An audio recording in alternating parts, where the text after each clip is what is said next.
अस्सलाम वालेकुम। आज का टॉपिक है testing of hypothesis, chapter number 7 in F A part 2 statistics, example 7.6 and page number 244। Example हमारे पास है, a manufacturing company make automobile tyres claim that the average life of this product is 35,000 miles. A random sample of 16 tires was selected and it was found that the mean life was 34,000 miles with the standard deviation is 2,000 miles.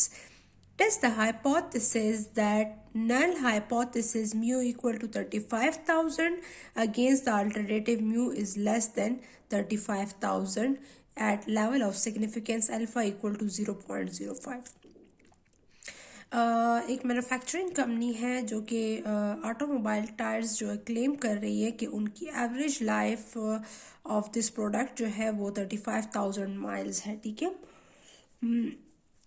तो अब हमारे पास हमने क्या किया है, sample लिया है। Sample हमने 16 टायर्स जो हमने सेलेक्ट किए हैं और उनकी एवरेज लाइफ जो है वो 34,000 माइल्स है और स्टैंडर्ड डेविएशन जो है वो 2,000 माइल्स जो है वो हमारे पास है।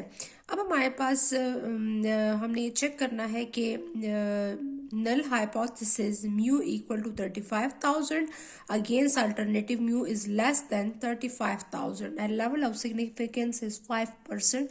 Here the population variance is unknown. The population variance unknown है तो हम sample वेरियंस है, सैम्पल स्टैंडर्ड डेविएशन यूज करेंगे and sample size is equal to 16 mean sample size is less than 30। तो सैम्पल साइज लेस देन 30 है और हमारे पास standard deviation की जो वैल्यू है वो 2,000 माइल्स है। तो इसलिए हमने क्या करना है, यहाँ पर जेड डिस्ट्रीब्यूशन की बजाय हम कौन सा डिस्ट्रीब्यूशन यूज करेंगे, we use the T distribution. ठीक है, तो हमारे पास सबसे सोल्यूशन में सबसे फर्स्ट स्टेप जो होगा वो नल एंड अल्टरनेटिव हाइपोथेसिस होगा। तो नल हाइपोथेसिस जो स्टेटमेंट हमारे पास क्वेश्चन में गिवन है कि mu equal to 35,000 and mu alternative hypothesis mu is less than 35,000, तो null hypothesis and alternative hypothesis mu is less than 35,000, तो null alternative hypothesis given है। ठीक है, अब हमने क्या करना है, सेकंड स्टेप जो है वो हमारे पास कौन सा है, level of significance. Level of significance हमारे पास गिवन है, तो हाँ यहाँ पर लेवल ऑफ सिग्निफिकेंस अल्फा की वैल्यू जो है वो 0.05 है। अब हमने क्या करना है, हमने यहाँ पर थर्ड स्टेप में टेस्ट स्टैटिस्टिक्स लेना है। टेस्ट स्टैटिस्टिक्स क्या है, t is equal to X bar minus mu S divided by under root N. ये हमारे पास टी स्टैटिस्टिक्स की हमारे पास क्या है, वैल्यू है। ठीक है, यहाँ पर डिग्री ऑफ फ्रीडम जो है वो n-1 होगा, इसलिए कि पॉपुलेशन पैरामीटर जो अननोन था उसको हमने एस्टिमेट किया है सैंपल स्टैंडर्ड डेविएशन से। अब हम क्या करेंगे, टी कैलकुलेट करेंगे। नेक्स्ट स्टेप जो हमारे पास है वो कैलकुलेशन या कंप्यूटेशन है। तो उसमें एक्स बार की वैल्यू 34,000, म्यू की वैल्यू 35,000, एस की value 2,000 and divided by under root N 16 under root. तो इसको हम कैलकुलेट करेंगे, इसको सब्ट्रैक्ट करेंगे, 2,000 डिवाइडेड बाय 16 का अंडर रूट ले लें, इसको आप इस पर डिवाइड कर ले तो हमारे पास क्या आता है, हमारे पास आंसर आता है -2। अब क्रिटिकल रीजन यहाँ पर क्या होगा, अब यहाँ पर मैं आपको क्रिटिकल रीजन बताती हूँ कि क्रिटिकल रीजन आपने किस तरह कैलकुलेट करना है, मैं आपको खुद इसमें कैलकुलेट करके बताती हूँ। ठीक है, तो आपने क्रिटिकल रीजन जो है वो आपने कैलकुलेट कैसे करना है। सबसे पहले हमने क्या करना है, यहाँ पर अब अल्टरनेटिव हाइपोथेसिस हमारे पास क्या है, अल्टरनेटिव हाइपोथेसिस प्रीवियस पेज पर अल्टरनेटिव हाइपोथेसिस क्या है कि mu is less then 35, mu is less then 35 it's mean इसके लिए अल्टरनेटिव हाइपोथेसिस जो होगा वो क्या होगा। ठीक है, इसके लिए अल्टरनेटिव हाइपोथेसिस यहाँ पर क्रिटिकल रीजन मैं आपको बताती हूँ कि क्रिटिकल रीजन कैसे लिखना है। ठीक है, यहाँ पर क्रिटिकल रीजन, ठीक है,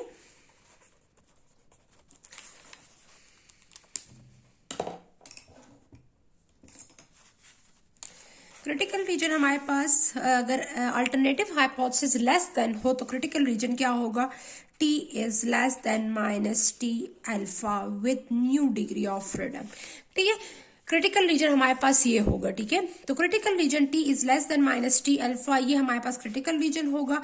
अब हमने यहाँ पर what is alpha, alpha is 0.05 and what is new, new is the degree of freedom n minus 1। How many number of observation, 16 minus 1। ठीक है, अब हम क्या करेंगे, यहाँ पर 0.05 and 16 minus 1 mean 15। 15 degree of freedom होगा और टी की वैल्यू अल्फा 0.05 होगा। अगर इससे टी की वैल्यू इससे लेस आई, it's mean we reject our null hypothesis. Clear, तो we reject our null hypothesis. अब हम यहाँ पर किस तरह ड्रॉ करेंगे, यहाँ पर इस तरह इसको ड्रॉ करेंगे, यहाँ पर इस तरह। ठीक है, ग्राफ पेपर पर, तो हमारे पास टी की वैल्यू जो होगी minus T alpha, minus T alpha. ठीक है, तो यहाँ पर टी अल्फा की वैल्यू जो है with new degree of freedom हम फाइंड आउट करेंगे। इससे जो बिलो एरिया होगा वो कौन सा होगा, अगर टी की वैल्यू इस एरिया में लाई कर गई, इट्स मीन इस एरिया में लाई करेगी, तो ये कौन सा होगा, ये हमारे पास वो रीजन होगा जिसमें हम अपना हाइपोथेसिस जो होगे रिजेक्शन, ये हमारे पास रिजेक्शन रीजन होगा। What is this region, this is the acceptance region.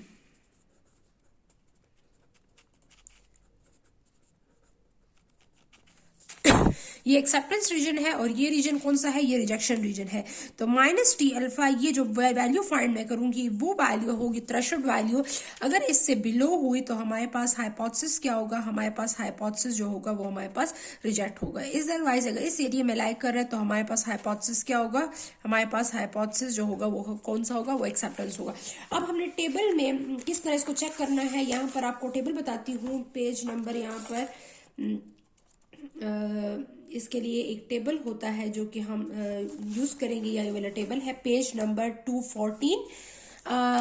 ये टेबल हमारे पास है, पेज नंबर 214 है एंड टी डिस्ट्रीब्यूशन का टेबल है, critical value for the student T distribution. अब हमारे पास अल्फा की वैल्यू क्या थी, अल्फा की वैल्यू 0.05 थी। अब हम देखेंगे 0.05 कहाँ पर आएगा। ठीक है, 0.05 ये है, तो टी की वैल्यू 0.05 और एन की वैल्यू क्या थी हमारे पास 15। तो 15 में हमने क्या चेक करना है, 15 में 0.05, तो 15 में 0.05 ये वाली वैल्यू हमने चेक करनी है। ठीक है, तो 15 में 0.05, तो ये वाली वैल्यू जो आ रही है हमारे पास कौन सी होगी, ये हमारे पास क्रिटिकल वैल्यू होगी। ठीक है, तो 1.753, तो 1.753, 1.75 एंड 3। अगर टी की वैल्यू 1.753 इससे बिलो हुई तो हम अपना हाइपोथेसिस क्या करेंगे, रिजेक्ट करेंगे। अब हमने यहाँ पर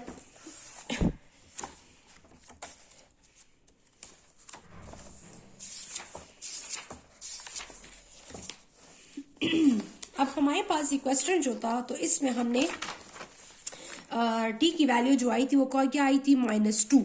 -2 इज लेस देन, यहाँ पर माइनस का साइन भी यहाँ पर हम लगाएंगे। ठीक है, यहाँ पर माइनस का साइन मस्ट इसके साथ लगेगा। तो अगर -2 is less than -1.2, yes, minus sign में जो बड़ी वैल्यू होती है वो छोटी होती है, छोटी वैल्यू हमारे पास बड़ी वैल्यू होती है। ठीक है, तो -2 इज लेस देन -1.75, यस।